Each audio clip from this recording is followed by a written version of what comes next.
तर या निमित्तानं तुमच्या सर्व प्रेक्षकांना मी फिनलंडला यायचं निमंत्रण, सगळ्यांचं स्वागत आहे आणि तिकडे भेटूया आपण. There is a hurdle between me and learning and that's exam. ही माझ्या आणि लर्निंग मध्ये अडथळा असतो. असं फिनलंड 40% वेळा शिकतात. You calculate it to any, ज्याप्रमाणे त्या सीबीएसई आयसीएससी स्कूल्स असतात ते अजूनच problematic. You teach for the taste.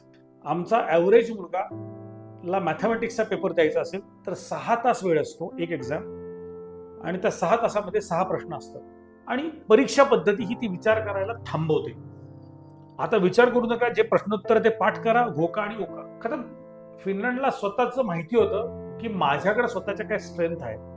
त्यामुळे फिनिश एज्युकेटर्सनी, रिसर्चर्सनी पहिल्यांदा स्वतः फिनलंडचा अभ्यास केला. उत्तम पद्धतीने फिनलंड स्वतः कळल्यानंतर मग ते म्हटले की आता जगाकडे जाऊया आपण. अशा प्रकारे आता जवळपास आम्ही 20 देशांमध्ये काम करतोय. त्यामुळे 20 देशांमधल्या शिक्षण पद्धतींचा अभ्यास हा आमच्या टीमकडे आहे.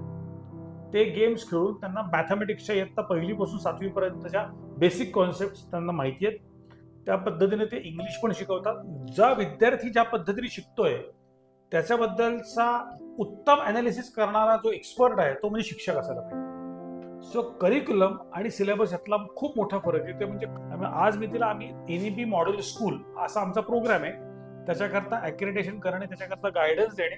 तुम्हाला तुमच्या बिझनेसमध्ये असं वाटत नाही का की मी हा प्रॉब्लेम स्टेटमेंट आहे, तर प्रॉब्लेम स्टेटमेंट मी काहीतरी करायला पाहिजे, की हे मला म्हणण्याचा माझा अधिकार आहे, because I am qualified person. तेव्हा आपले शिक्षक जे ब्लॅक बॉक्समध्ये असायचे ते उठून डायरेक्ट बेडरूम पर्यंत आले. आम्ही जरी फिनलंडमध्ये राहत असलो तर या विषयात आमचं संशोधन आहे.